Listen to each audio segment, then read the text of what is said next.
Assalamualaikum warahmatullahi wabarakatuh. Saya Yudi Pramuko, tukang donat dari para YouTuber tertua di semesta. Saya heran ya, saya punya anak 4 dari umur 22 sampai 30. Berarti kan generasi milenial. Tidak satu pun dari mereka itu yang punya channel YouTube ya.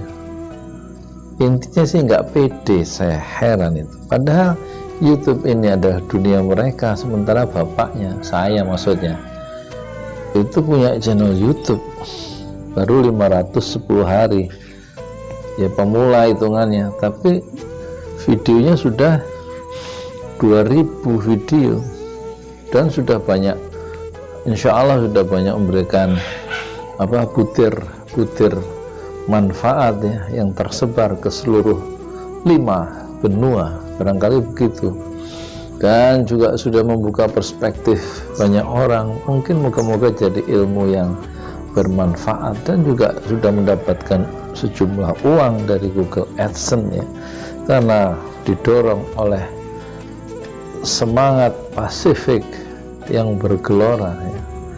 Kenapa itu tidak dimasuki oleh dunia anak-anak saya yang 4 itu? Dan memang kasusnya memang lebih pada persoalan psikologis ya, kekecewaan. Jadi ada psychological barrier, hambatan psikologis yang secara sadar atau tidak sadar itu dibikin sendiri di dalam hati dari generasi baru itu. Padahal ini alat yang luar biasa ya, menurut saya bisa menjangkau sampai ke Mekah ya, dari Parung sampai ke Boston, sampai ke Kanada, sampai ke Belanda, sampai ke Paris. Saya pernah lihat orang komentar itu, dia bilang, saya Pak dari Lyon, Perancis gitu. Terus ada yang dari Taiwan, Korea, Jepang, Hong Kong, Malaysia gitu ya. Kota-kota kecil di seluruh Indonesia itu sangat bisa tersentuh mereka, mencapai ke wilayah geografis yang begitu luas ya, ribuan kilometer dari titik saya bicara sekarang. Nah, ini berarti ada satu gejala modern yang sebenarnya perlu dimanfaatkan, yang menarik ya, karena sangat murah. YouTube itu hanya bermodalkan satu kamera saja, kamera yang sederhana ya, Android. Kemudian di samping mudah penggunaannya, hanya dengan aplikasi ya, setelah direkam kemudian diedit pakai KineMaster atau Filmora. Saya juga nggak bisa ke Filmora. Terus kemudian diupload ya, ada yang diupload dan tersebar ke seluruh dunia. Terus jangan juga merasa harus langsung banyak ditonton banyak orang ya. Ini semuanya proses, sementara kuota untuk generasi milenial, kuotanya dia tidak punya ya. Kuotanya nggak punya itu diselesaikan dengan cari uang ya, lewat wirausaha. Kalau saya dengan jualan donat, untuk sebagian keuntungannya untuk membeli kuota ya kan, bisa 100-200 sebulan ya, dan itu selesai kan, membuka peluang-peluang baru. Masalahnya adalah kuotanya yang terbatas. Kalau memang betul-betul nggak punya uang, maka itu diselesaikan dengan dagang saja, dengan jualan ya. Dan itu kan saya lakukan dengan jualan apa yang bisa dijual. Saya jual bubur ayam, saya jual tahu crispy dengan gerobaknya juga saya bikin waktu itu selama 3 bulan karena nyicil ya. Terus bannya Araya, itu merek Araya, ban untuk gerobak itu kan yang bagus Araya. Nggak punya uang, kredit sebulan 100 ke orang yang kreditin barang di kampung ini. Dia beli 600, dijual ke saya 1.150.000, dia belinya 600. Kalau saya punya duit 600, saya beli cash 600. Tapi karena saya nggak punya uang, saya minta dia belikan dan dia jual dengan keuntungan 550.000, ya kan? Saya setuju, akadnya akad jual beli, itu dicicil 100.000 1 bulan dan sudah selesai 11 kali, ya kan? Bisa saya yang dorong gerobak jualan buburnya nggak tahu caranya, belajar sama tukang bubur, terus jual tahu crispy dengan gerobak yang sama itu, coba-coba untuk mendapatkan uang beli kuota, kan gitu ceritanya. Terus ketemu akhirnya donat ya, yang lebih simpel ya, lebih simpel, donat kentang ya. Kalau laku dapat uang 70.000 100.000 kan sehari bisa untuk beli kuota dan untuk menghidupkan menghidupkan ini menghidupkan YouTube, karena YouTube dihidupkan bukan pakai gas 3 kilo pakai kuota. Jadi saya berpikir global tapi bertindak lokal itu ya. Saya ingin jadi miliarder pada tingkat menjadi YouTuber pemula, tapi kuota nggak punya, jadi bertindak lokal menyelesaikan kuota ya, paket kuota yang nggak ada lewat jualan. Berarti itu harus menghendaki switching paradigm, kalau bahasa orang-orang pintarnya itu menggeser paradigma kita menghadapi kehidupan. Jangan malu jadi pedagang gitu loh maksudnya. Jadi semacam intellectual exercise, spiritual exercise ya, latihan spiritual menjadi pedagang dengan mendorong gerobak. Meskipun saya memulai dorong gerobak itu pada 2016 akhir, ketika usia saya 55 tahun ya, di saat orang itu pensiun gitu kira-kira, dan kehilangan orientasi mau mengerjakan apa, biasanya mengerjakan apa yang sudah disiapkan atau disuruh oleh atasannya.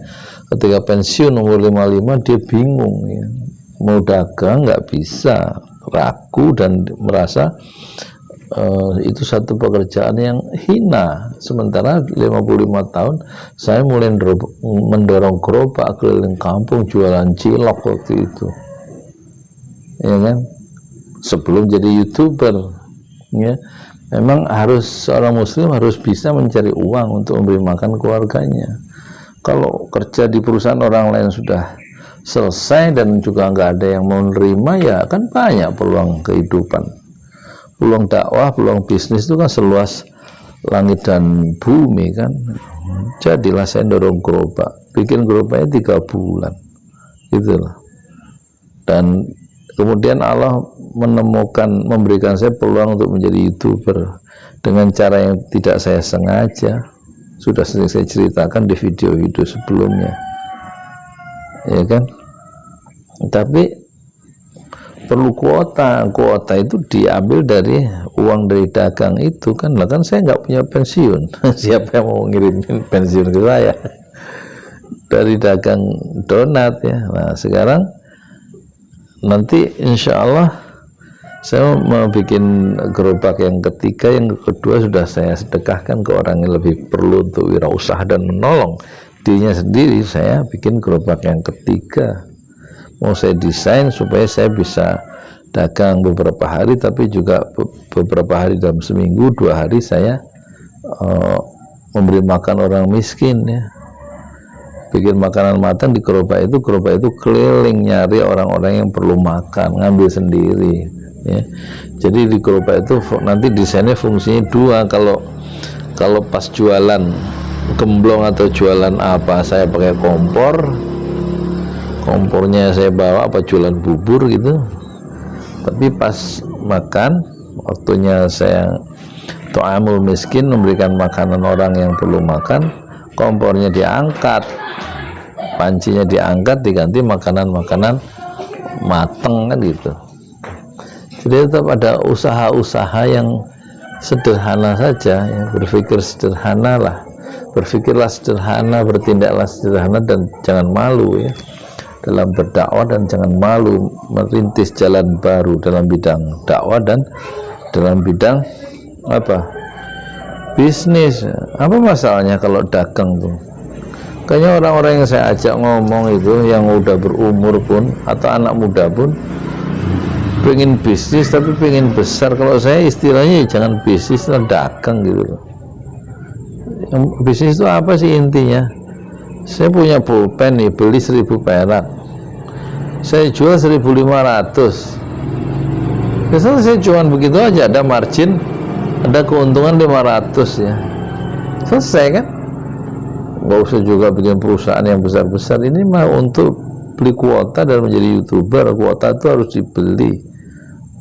Ya kan, yang nggak punya kuota ya cari jalannya. Kalau memang nggak punya kerjaan ya satu pekerjaan yang masih terbuka luas adalah bisnis atau dagang.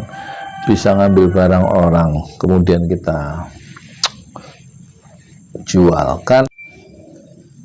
Ya bisnis itu kan cuman ngambil barang orang kita jualkan, ada margin, atau kita memproduksi sendiri, bikin donat sendiri, bukan barang jadi yang kita ngambil keuntungan dari barang bikinan orang, kita bikin sendiri terus kita jual. Itu lebih besar untungnya, tapi ya lebih banyak waktu yang harus kita buang karena kita harus memproduksi sendiri.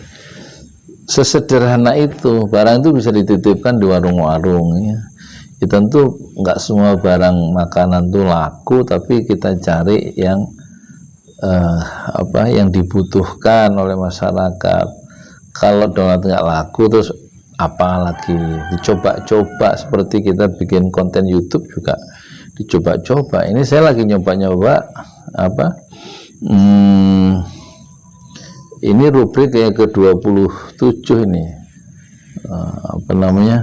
jadi rubrik ini judulnya, rubrik yang ke-26 ini judulnya kenapa hidup tambah susah. Jadi kan dicoba-coba konten YouTube, sebagaimana kalau kita jualan harus produknya dicoba-coba terus ya, supaya diserap oleh pasar kan gitu.